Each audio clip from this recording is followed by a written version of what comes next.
So this is the long-awaited conclusion to chapter 8, which was in the midst of a somewhat controversial conversation. Let's put it that way. I'm not going to say it's terribly controversial, but somewhat controversial conversation.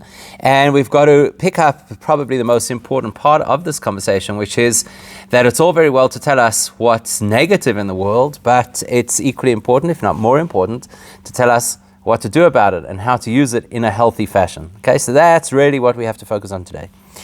And for context, the last few chapters, and this is essentially the end of this particular part of the conversation, because we've been talking about the good in the world and the evil in the world and so on and so forth. But this is, in a certain sense, a conclusion of a whole section of this conversation. And that's going to allow us the opportunity to move into a different section, as we shall see, please God, in the next chapter. So one of the big things that we spoke about in the context of good and evil was klippa, and how we can engage in various kinds of experiences and various kinds of activities that are klippa-inducing activities or experiences. Okay, so that's one of the big things that we have spoken about so far. And where we got to last was we were talking about infecting a person's brain, because there's always the possibility of infecting a person's mind, as there's the possibility of infecting a person's stomach. So when we talk about food, kosher food, non-kosher food, then we know, of course, that the problems are going to be in the gut. But when we talk about the mind, that's a little bit more of a dangerous area to infect, because ultimately, if a person's mind is not healthy, that's going to influence everything else. So where are we? Page 36. Okay, if you're looking in the Tanya, we're on page 36. That is the last segment of chapter 8. And I'm going to pop it up onto the screen so that everybody who is watching on Zoom can also have a look where we are. There we go. In fact, we'll start, just go back a little bit. Unfortunately, there's a lot of commentary over here in between where we want to start and where we have to get up to. So we're talking about what happens when a person learns information that is not from a kosher source. It's a really, really intriguing conversation, because this is something that the average person doesn't necessarily consider as being problematic. Okay, on the contrary, I had an interesting conversation just the other day with a person who's not a Jewish person, but is a very smart person and an academic. And he said to me that one of the things that he really values about the Jewish community is how much the Jewish community invests in knowledge. You know, people call us the people of the book. It's not for nothing. We invest in knowledge. And he was talking specifically about the fact that our community likes to advertise the academic successes of our community, right? So if somebody in the community, or a kid, goes to school and they get a very good accolade or an achievement in a particular area, the whole community talks about it, right? Oh, look at so-and-so, and they did so well, and they've achieved, and blah-de-blah. It becomes a whole celebration, a whole mazel. The what? He says it goes worldwide. It goes worldwide, yeah. So it goes viral, and that's it. Everybody's sharing, and so it goes. And if you're very lucky, you even get into the Jewish Report. So that's what happens, right? And we celebrate and we advertise and we give tremendous tribute to people who succeed academically.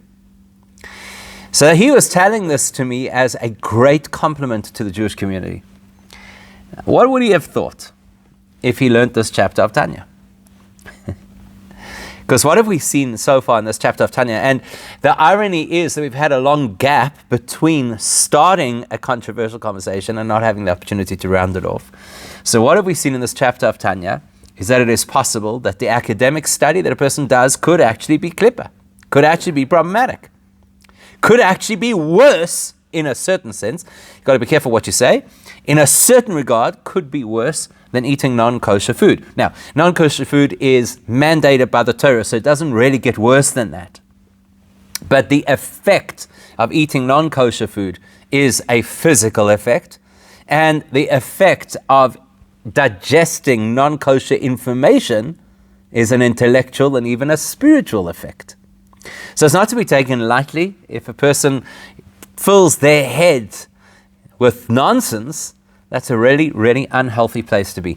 Now, modern psychology would agree with us, that if a person's brain is filled with all unhealthy thoughts, that's going to have a massive impact on everything about them. So you've got to get yourself into a good headspace, and we know that. It's just that outside of the world of Torah, and specifically the world of what we call Pnimius HaTorah, the more spiritual dimensions, nobody would suggest that academic knowledge could be somehow unhealthy. And yet that's what the Alter Rebbe proposed here. So I want to go back and start the section again, just so that we have the continuity of what the section is talking about. I do feel that many people, both within the Jewish community and beyond the Jewish community, would be quite taken aback that there's a suggestion within the Torah that some kind of academic pursuit is actually contrary to what Judaism is all about. And that's why we have to explore it, and we have to understand it, and recognize what we're supposed to do with it. The easiest thing in the world, really the easiest thing in the world, is to say what you may not do. The easiest thing. No, you can't do that. You can't do that. Have you ever noticed that when people don't necessarily know a lot about a particular area of Jewish law, then they default to telling us what we are not allowed to do? Oh, I'm sure you're not allowed to do that.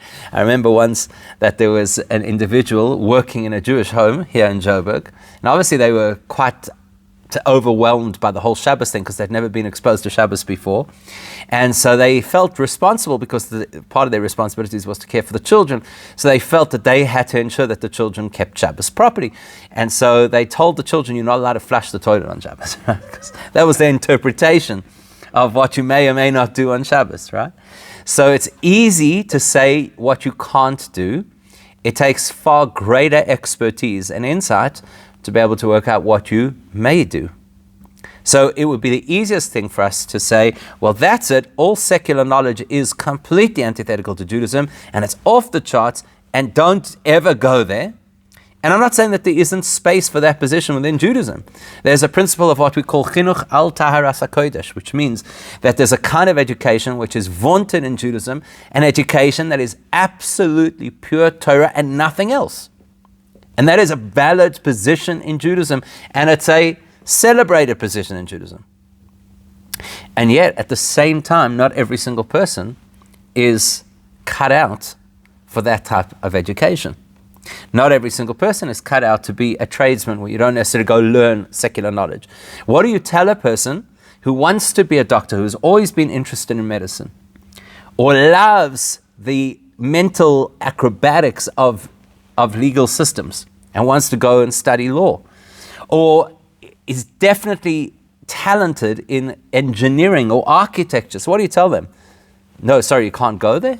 It's not that simple. Very often we default to making black and white Judaism, but Judaism is not that simple. So that's what we have to look at today. And in order to get the balance in any situation, in order to get the balance, first you have to understand the principles, why those are the principles, and then, equally importantly, the application of those principles. Sometimes people don't know and understand the principles, and they just shortcut straight to the application, and they get it wrong. And sometimes people get so caught up in trying to understand what the values are that they don't know how to actually apply it. So we've got to find that balance up here, and that's what we're going to do.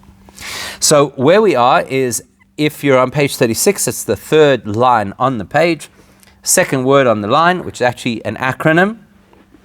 If you're looking on the screen, it's the third last line on the page, and it's again second word on the line. Okay, so now we're going to talk about the difference between people who spend their days just recycling nonsense stories, which a lot of people do, unfortunately. And we've said that that's bad because you could be learning Torah at that time, and so you're disconnecting from an opportunity to have a relationship with Hashem, and you're inviting some kind of nonsense and unhealthy thinking into your brain, which is obviously not good. But we said, relatively, it's easy in a sense to correct because the contamination is not so deep. To put it differently, when a person's talking a lot of nonsense, they're not really using their brain. If they're not really using their brain very deeply, then the effects of the nonsense can't touch their brain very deeply because they're just not using a deep part of their brain, if that makes sense. And that's not going to be the case when a person studies the wisdom of the nations. An interesting thing happened when the Tanya was printed. at the time, Tsarist government was very offended by this kind of a statement, that the Alter Rebbe would in any way speak negatively about secular knowledge coming from the great non-Jewish universities which they had in Russia. And so they censored the book of Tanya, and they changed this particular section to read the wisdom of the pagan idolaters. Right? That's how they originally changed it. And what they wanted to achieve with that was to say, well, we're not pagans, we are monotheistic Christians. So who was the Alter Rebbe speaking badly about? Those guys, the people who live in either in the past or in undeveloped countries. That's basically what they were trying to say. It's only in more modern versions of the Tanya that they've reverted back to the original, which was Chochmas HaUmos, wisdom of the nations. So what happens when a person studies wisdom of the nations? So what happens is, because we engage Chochmah, Bina, and Da'as, which are the three core faculties of the intellectual process, when we're learning something that is intellectual.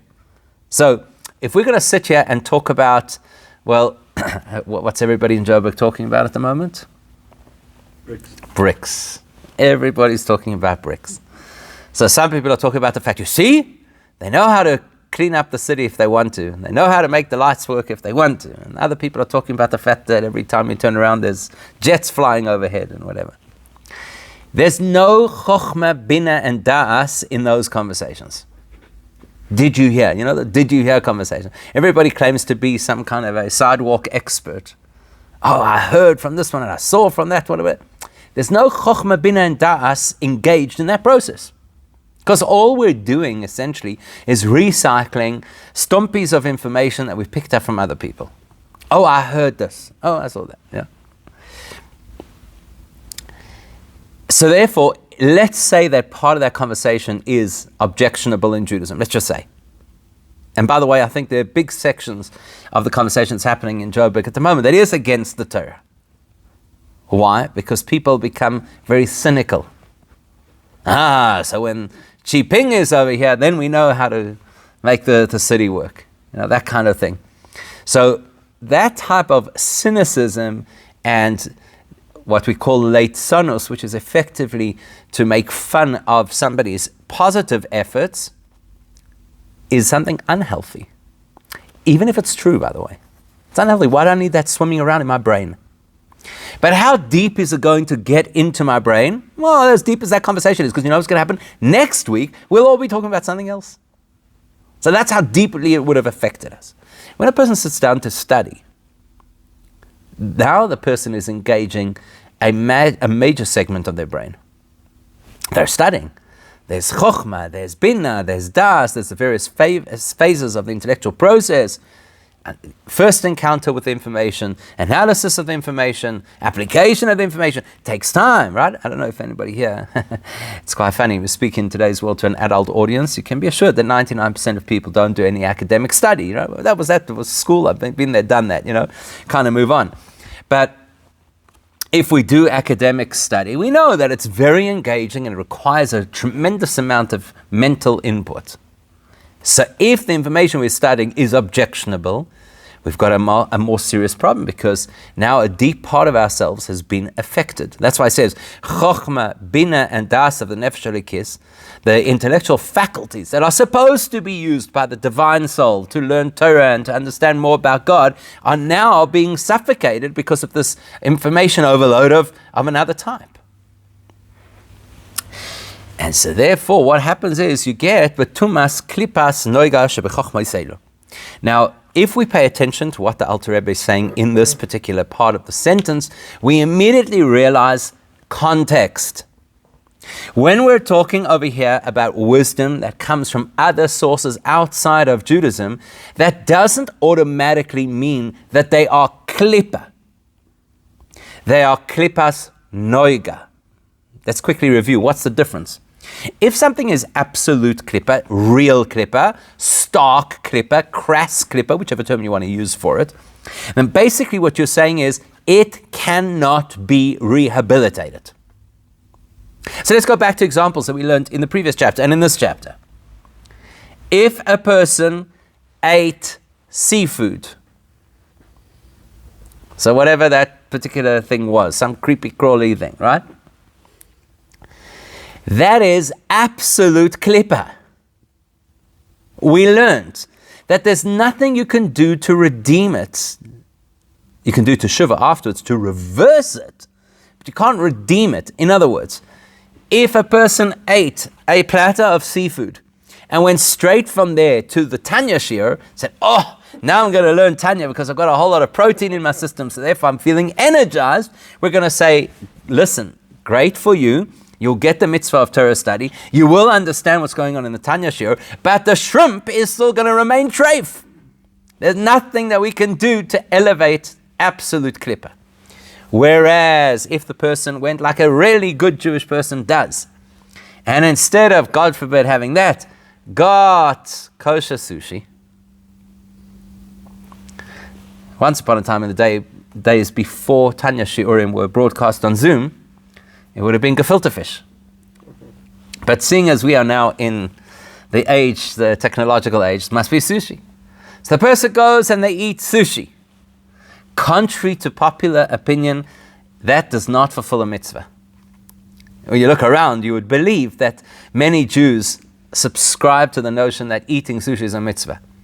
Or eating salmon. Salmon for sure has to be a mitzvah. It must be a very high level mitzvah. Judged by how many Jewish people eat salmon and in what quantities, must be a very great mitzvah to eat salmon. There's no mitzvah to eat salmon, there's no mitzvah to eat sushi.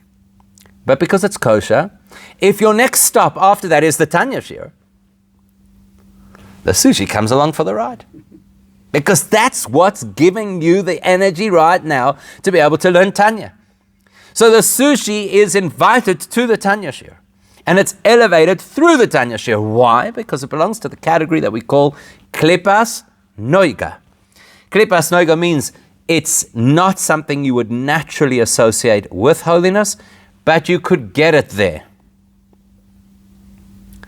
That's why this is such a key phrase in the conversation. When a person studies academics that are not from a Torah-based source, then it is klippa. It is impurity, but it is klipas noiga. It has potential. We could do something with it. This is where the balance comes in. We have to know, firstly, what kind of academic knowledge are we describing? And secondly, what are we supposed to do about it? How do we approach it? Let's see if we can do a quick little test over here. Are you familiar with any great rabbis in Jewish history who were qualified in any area of secular knowledge? You can think of anybody. Right? Okay, so there you go. So what about the Rebbe? Engineering. So the Rebbe was an engineer.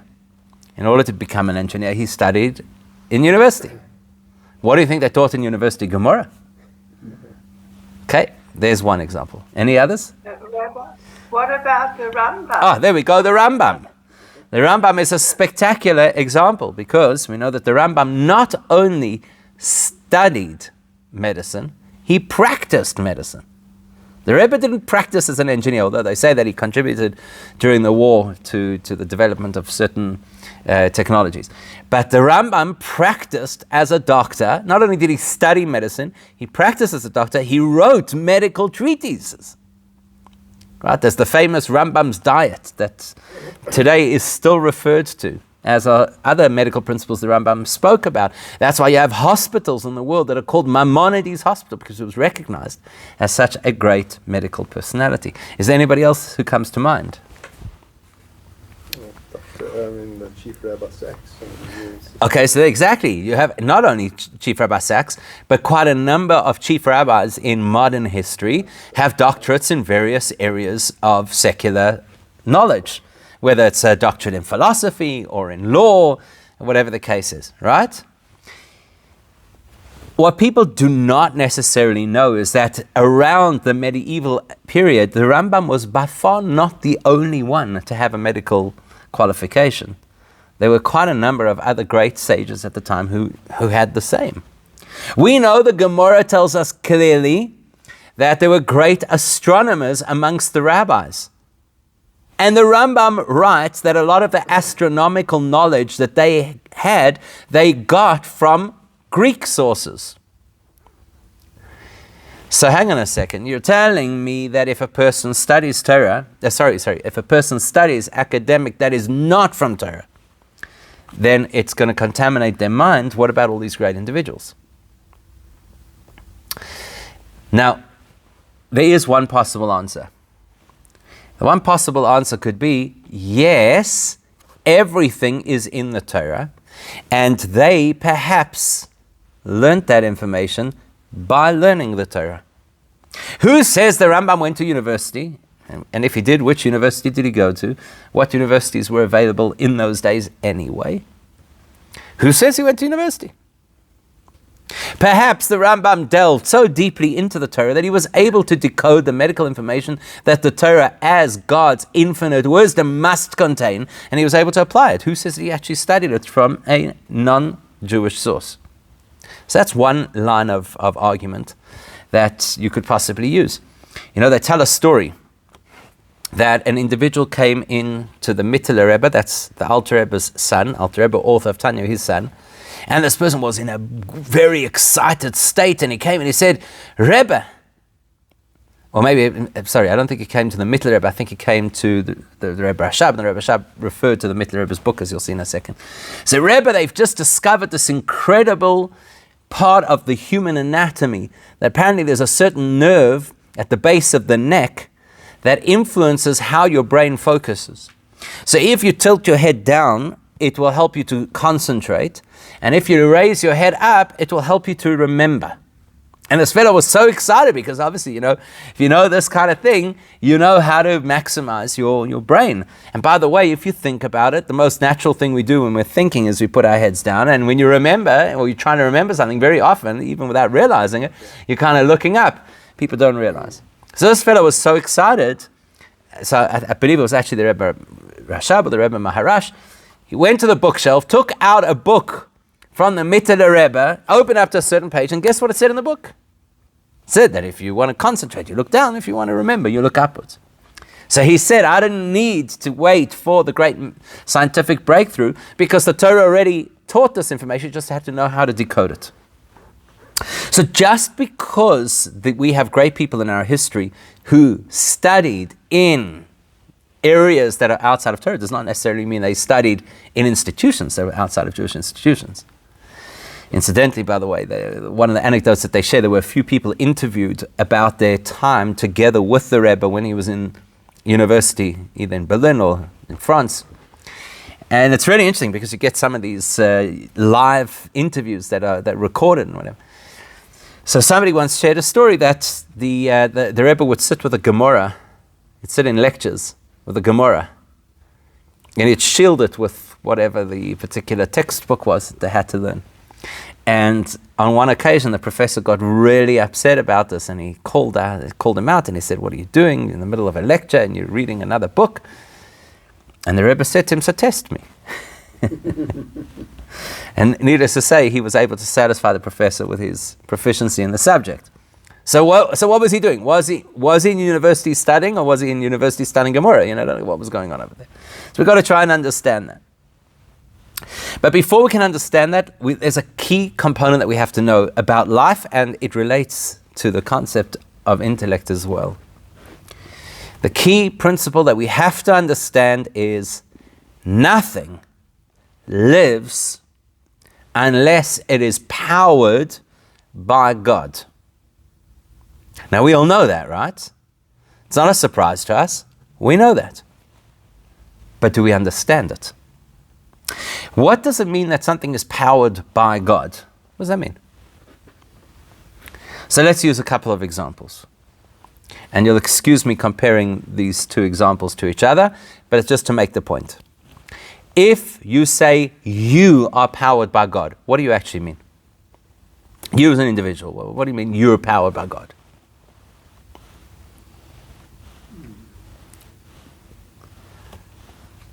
It means that God has put a piece of himself inside you. It's called a neshama. And we learned this much earlier in chapter 2, that the nature of a neshama is chelek eloka mimal mamash. It is literally a piece of God that is living inside us. So how does God power me? Intimately, personally, inherently.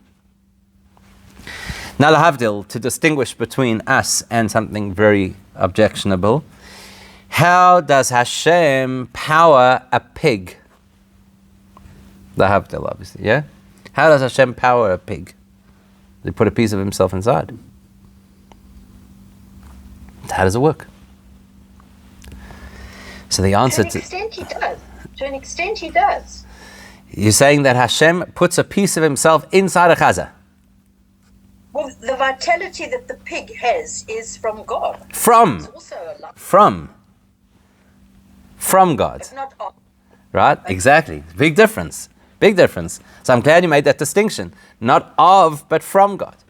In other words, it has a certain element of disconnect or remoteness. Now, one of the ways that we illustrate this in the writings of both Kabbalah and Hasidus is that we say the number that represents holiness is the number 10, whereas the number that represents unholiness is the number 11. It's quite interesting, right? Why? Because 10 is mathematically a whole number. It implies, that's why the metric system is such a useful system, because a 10 represents an holistic series of numbers.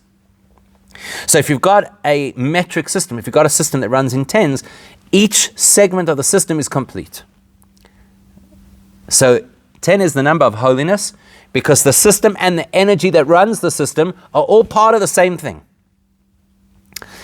Impurity is represented by the number 11, because you've got the 10 elements, the 10 factors of the system, and you've got an extra external power source. So the energy for impurity comes from Hashem. The energy for holiness is Hashem's energy within the holy item. Does that make sense? Okay. So now, Torah is knowledge. There's no question. It's like, what kind of knowledge is it? Holy knowledge.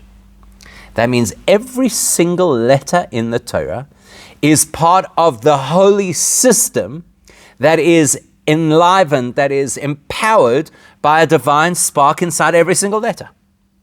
It's the neshama of every single letter of Torah. That's why we pay such close attention to the Torah, not only to the information, but also to the actual way that the letters are formed and how they're aligned, and if there's a missing letter in the Torah, etc. Right? Sometimes a word is written with a vav or without a vav. All of these things are highly significant, because every single letter of the Torah is a full package deal of divine energy. How could there be other wisdom in the world? It's got to be powered by something, powered by holiness.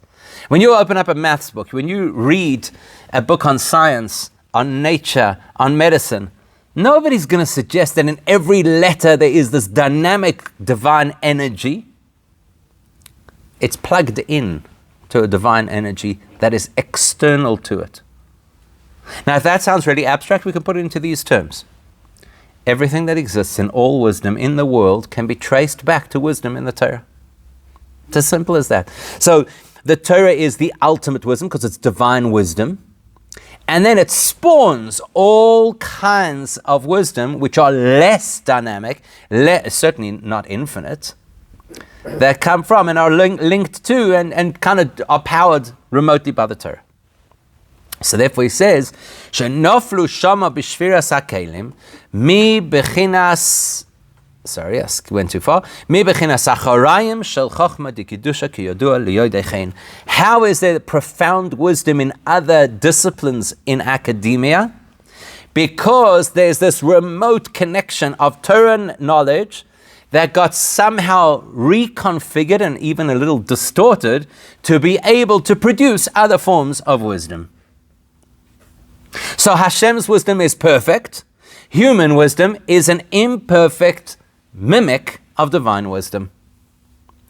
So that's why if you have a look, for example, and I think I may have told you the story, when the group of people who were debating which political system would be best aligned with Judaism, and they came to ask the previous Rebbe what he thought, the previous Rebbe said, you have to know there's a kernel of truth in every single political system. That kernel of truth is the part that comes from Torah. That's what energizes that particular philosophy, that creates that particular political system. So when I learn Torah, I'm learning the original, divine, absolute wisdom in its most pristine, holy form. There is no blockage, there's no veiling, there's no klippa. It's a direct line to God. When I learn very similar information in a different discipline, well, then it's already been a little bit altered, a little bit changed.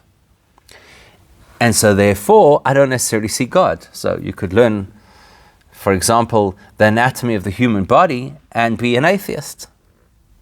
Even though the anatomy of the human body should be something that convinces us that there has to be this incredibly talented creator, it's possible for a person to learn and say, well, it's just an evolutionary process, and that's what happened. And lucky for us, we're at this side of the evolutionary process, so we're no longer flapping around in the water with single cellular brains or whatever. So that's what he's talking about. He says, you have to understand, the knowledge that is invested within academic studies is not absolute bad. It's not something which is completely antithetical to Judaism, unless, of course, it teaches principles that are antithetical to Judaism. So there will be subjects, right? That's why, for example, the halacha is that we're not permitted to study pagan religions, because that is completely antithetical to Judaism. You're wasting your time. You have no place going there. It's identical to eating tray food. It has absolutely nothing of value to add to us. But subjects that are not fundamentally antithetical to Judaism, klipas noiga. This is something that draws its energy from the divine source, but it's not immediately recognizable. And therefore, the key question is, how do you handle it? How do you handle it is the last part of this chapter. Elo im kein oise oison kardoim lachtoich bohen. The only way that a person can appropriately engage with knowledge, secular knowledge, without it being a negative experience, is if the objective is, I'm going to use this secular knowledge he uses the expression, as an axe to chop. In other words, as a tool. I'm not going to invest in the knowledge for the value of the knowledge, because if I'm looking for knowledge, the best knowledge I can ever get is Hashem's knowledge. But I don't know how to extrapolate out of a Gemara the way to design a bridge that can handle the kind of vehicle traffic that's going to go over it. So that's why I'm not going to become an engineer from learning Gemara. Maybe there were great people who could do that. But I'm not that person. So I'd like to become an engineer. Therefore, I'm going to study engineering. Not because I'm rejecting Hashem, not because I believe that engineering is the ultimate state of intellect that exists. I need a tool in order to be able to be a productive human being. And this is where I feel that I have a contribution to make and where I'll be able to earn money. That's what I'm going to do. In other words, what he's telling us is that it is acceptable for a person to study if they need that information to be able to have an occupation. That's how you can have a Jewish doctor who could be very frum. Or lawyer. Okay, don't know. Lawyers maybe,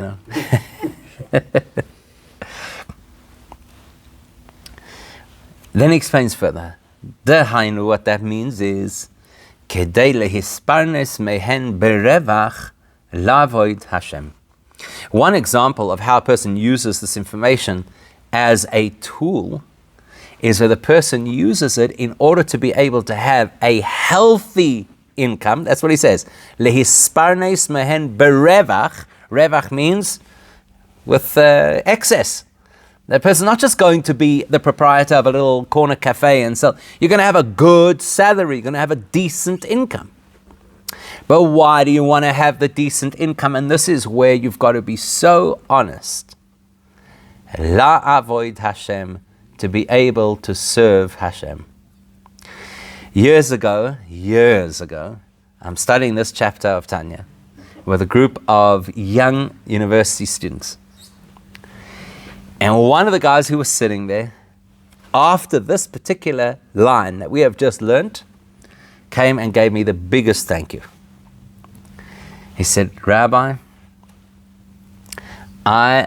based on this piece of Tanya, I now have license to go off and become a multi-millionaire. And when I become a multi-millionaire, he told me, then I'm going to buy a Ferrari because of what we learned in Tanya today. I'm like, well, hang on a second. When the Tanya did it say you should buy a Ferrari? I must have missed that part, you know. I know that if you read the Parashas Nosoi, there's a family of Levi called Merari. Maybe you got a little bit confused. Ferrari, Merari, Asperg, Goldberg, you know. Maybe you got a bit confused. So what are you talking about?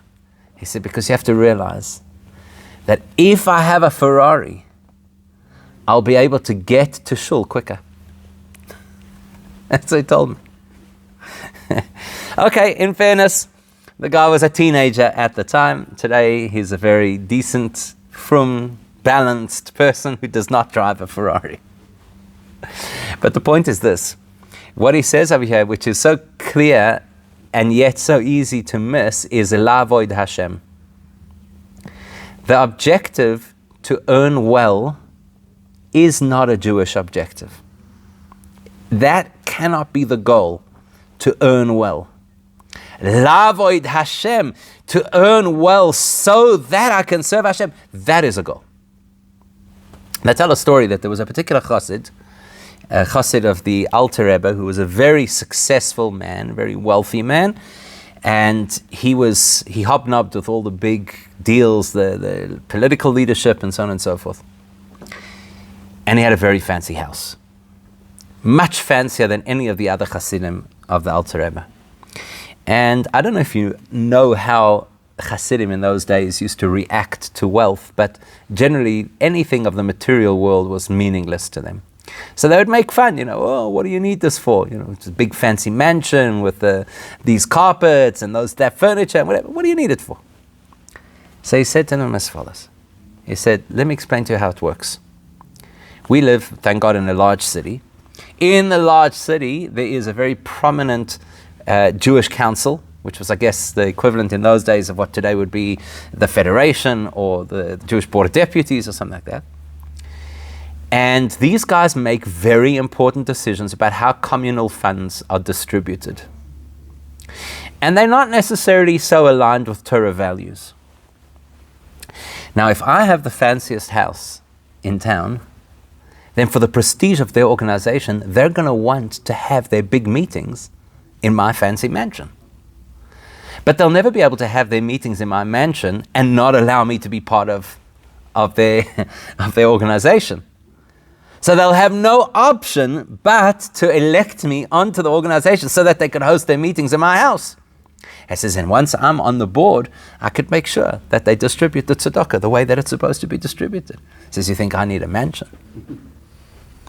Now you have to be so honest with yourself, because on the one hand, you could be a kid who says, hey, I need a Ferrari to get to shul.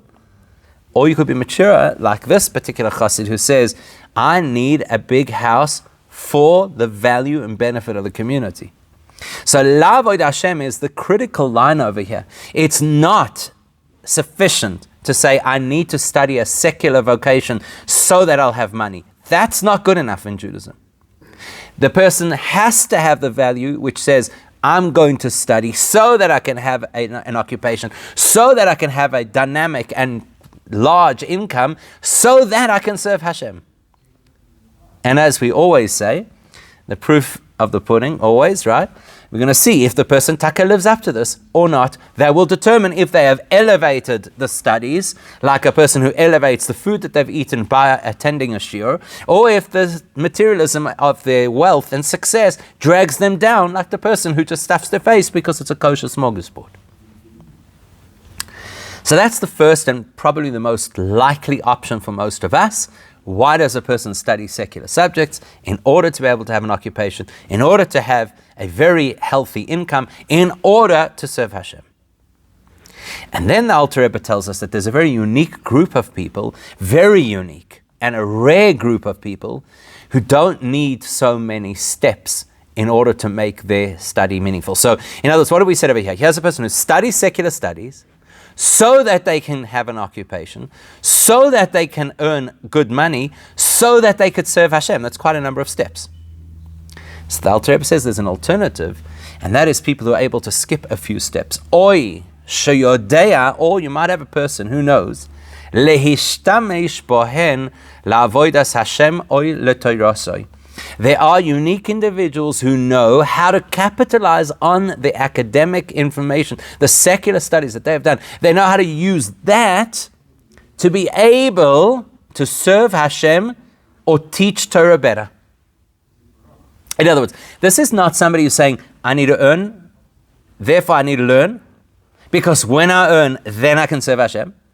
This is somebody who says, as I'm learning, I'm immediately attributing a value to what I'm learning, how it's going to help to further the cause of Judaism. So say, for example, use an example, we're all familiar, of course, with individuals, and there's quite a number of individuals. In fact, when I was just the other day talking to somebody in Jerusalem, and they were complaining about the fact that once upon a time there used to be this very respectable Jewish scientific journal that came out. And it was all different disciplines with representation of different frum scientists from different disciplines, where they would use their particular area of expertise to teach principles of Torah in a far better way than a person could if they didn't have those areas of expertise. So he was saying that unfortunately that publication no longer exists because many of those scientists are no longer with us. But you've got, for example, in Israel, you've got something called the Tzomet Institute. And the whole purpose of the Tzomet Institute is to analyze both the technology and the halacha of certain very important parts of society so that they can bring the two together. For example, how do you run a Shabbos-compliant hospital? So you've got to know the technology. If you don't know the technology, then you don't know how to do it, that you can make phone calls or upload reports or things like that without breaking Shabbos. So somebody who studies engineering or the particular science between a particular, how certain medications work, etc., that is to further the cause of Judaism. It's not because they need to earn money and then they're going to serve Hashem, so that we can have people who can answer questions about what's the Jewish view of AI, what's the Jewish view of in vitro fertilization, what's the Jewish view of stem cell research, right? We need people who have that insight and that knowledge. Says the Alter Rebbe, "V'zehu taimei shel Harambam v'Ramban zal v'siyaton she'osku bahen." This would be the reason why such great individuals like the Rambam and the Ramban, who was very much a contemporary of his, not necessarily time contemporary, but halachic contemporary, and they and various other people like them, the reason that they studied these things was in order to further the purpose of Torah. The Rambam did not necessarily practice medicine in order to earn money until he was forced to do so. If you know the history of the Rambam, he was supported by his brother, and then his brother unfortunately was drowned at sea in a shipwreck. And so the Rambam was forced to actually use his medical knowledge to support himself. But prior to that, the only reason the Rambam had that medical knowledge was in order to be able to explain key principles of Judaism, like he does in the beginning of his 14 volumes of Mishnah Torah, where he speaks about the importance of health as a spiritual principle, and then explains the dynamics, the actual mechanics of how health works. So what have we learned? We have learned that unless something is a type of study or philosophy that is completely antithetical to Judaism, you cannot say that secular study is absolutely off limits. What you have to know, though, is that there's a very clear approach that Jewish people are meant to take to studying secular information, either for the purpose of being able to earn to serve Hashem, or for the furtherance of Judaism itself, to be able to present ourselves perhaps to an audience that needs to have that insight, that you listen to somebody like you mentioned before, Chief Rabbi Jonathan Sachs. You listen to the way that he talks and the way that he's able to quote from various classical sources, and how appealing that is to his constituents, right? These are people who needed to hear those things in order to be to be able to hear Torah. So that would be the kind of thing that we're describing over here. But for a person to study just because they want to earn money, that's not good enough. And just because they happen to love the academic value, that also would not be good enough. Much the same as when a person sits down to eat a meal that is completely kosher, If it's purely just because I want to enjoy myself, that's actually not good enough from a Jewish perspective. So with this, we have now concluded a key segment of the beginning of Tanya, which described to us the positive and negative elements of our own personas, the Nefesh HaKis and the Nefesh HaBahamis, the concept of Kripa and Kedusha, impurity and purity, holiness and unholiness. Now that we have all of this information, the next chapter will talk about putting the two forces, so to speak, against each other. And what do you do then? Because that's the reality of our situation, is that we don't live in two compartments. We live in a sense of conflict between the two parts of who we are. How do we manage that conflict? So, Mitzvah Hashem, that's what we'll pick up next time.